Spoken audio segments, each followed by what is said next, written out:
Welcome back to the Iron Empire. I'm Mark Arnold, and this time we're going to be talking about the almighty UC Torana.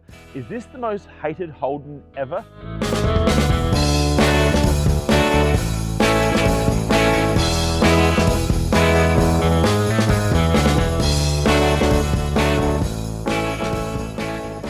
So this is my girlfriend Andrea's UC Torana. It's her first car. She's had this since way back in 2006.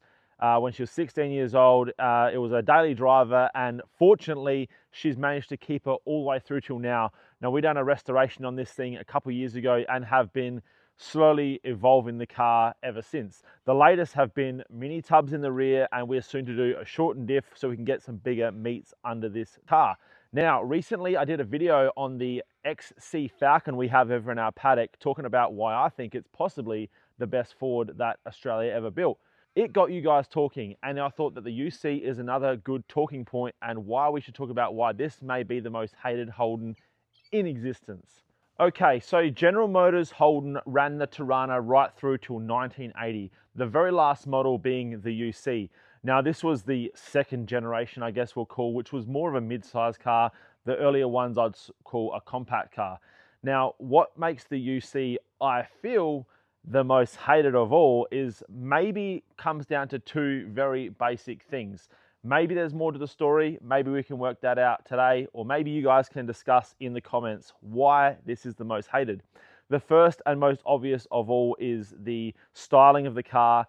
They obviously evolved the car as the models progress. And the thing that I think they may have got wrong with the UC is those big bulky tail lights. That's the main thing that comes up in topic on the UC, and possibly the most commonly changed body component, where people have grafted an earlier model into the back of the UC to give it the earliest shape tail lights, which were more visually pleasing. Other than the tail lights, the front end also got revised. It had a more wider rectangular headlight and obviously an entire new grille. Personally, I actually really like the front of the car, but I also understand why people don't like the rear of the car. So I understand where people are coming from with the look of the taillights. Personally, I'm not that offended by it. It doesn't bother me enough to hate this car, but I get where people are going. The second part, which I think may make this car the least desirable of all the Toranas, is the fact that it was the only second generation Torana that wasn't offered with a V8. All the earlier Generation 1, we'll call them, Toranas had a bit of a racing pedigree, although they never come out with the V8. They had high performance 6-cylinders, whereas the Torana in the UC model never had anything really going for it in that respect. So maybe that is another thing that makes the UC the least desirable. I would call this probably the equivalent of what the XF Falcon is to the X Series Fords, the XD, XE, and then the XF, basically it got maybe uglier and uglier, although I like it, and also they didn't offer a V8 in that either. Now, of course, there were some other revisions to make the UC different than the earlier model. Personally, I don't think is anything of a deal breaker. There's some changes made to the interior. Otherwise, they're pretty much the exact same car. Now, full disclosure, guys, I am not a Torana guy, so there may be some facts and figures I have a little incorrect. Don't smash me in the comments, but by all means, let me know below if I've missed anything. If there's any information, any interesting facts that you guys know about Toranas, in the comments below, let's spread the word. Now, this particular Torana is an SL Torana in Windsor Blue. It's a factory 202 with a T-bar automatic. They had the blackouts around the tail lights and also the blackouts around the window frames. I extended the blackouts right through to the bonnet like an SLR because I wanted that muscle car look. I feel it's probably one of the points where Holden missed the mark in making these things look a little bit tougher. I think they could have done a bit of a better job in that respect. Also, a personal preference for me, I done the satin blackouts rather than the gloss that Holden often done on their muscle cars. I feel like the contrast really pops the color, and it just gives it that bit more of a muscle car look. Also, this particular car has had a V8 swap. We have the baby 253 V8 in it to take place of that little 202 6-cylinder. Although some of you may argue you like the 202 better, personally, I want the V8. Also, on a side note, I often hear our UC Torana being referred to as a Sunbird. Now, I'm not sure if this is by design. People want to take the piss or generally don't know that the UC Torana was a 6-cylinder, the Sunbird was a 4-cylinder. Also, the LX was the first of the Sunbird. If you pop the bonnet and there was a 4-cylinder under the bonnet, it was a Sunbird. If it was a 6-cylinder, Torana. This one, well, this has now got the 8, and it's dusty, so don't look at it. Also, I messed up. This is actually the 3rd generation Torana. There was the 1st generation starting at HB, the 2nd generation, and then the 3rd. The first 2 generations were the smaller, very compact cars. The later ones were the mid-size. So, anyway, on with the chlorophyll. Chlorophyll? More like borophyll. Right? Okay, so before we go any further, I cannot wait to show you guys this new product line we've got going on here. You can find these in the online store. These are fully 3D printed LED lights, obviously amazing for the man cave or the shed or, you know, all that sort of stuff. Now, these things are available in literally anything you can imagine.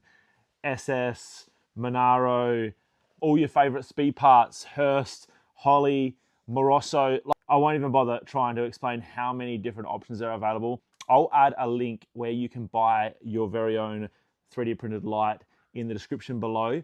But if you want a specific Iron Empire one, you can go to the online store right here, right now, and pick up any one of these. Obviously, I've got the AMC one for myself as well. But these 3 Iron Empire designs will be available on the store.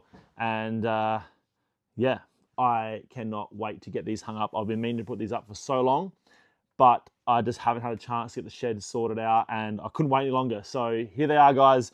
Jump on the store, check it out, and check out the link in the description below for any other designs that you guys may be keen on. Let's get back into it.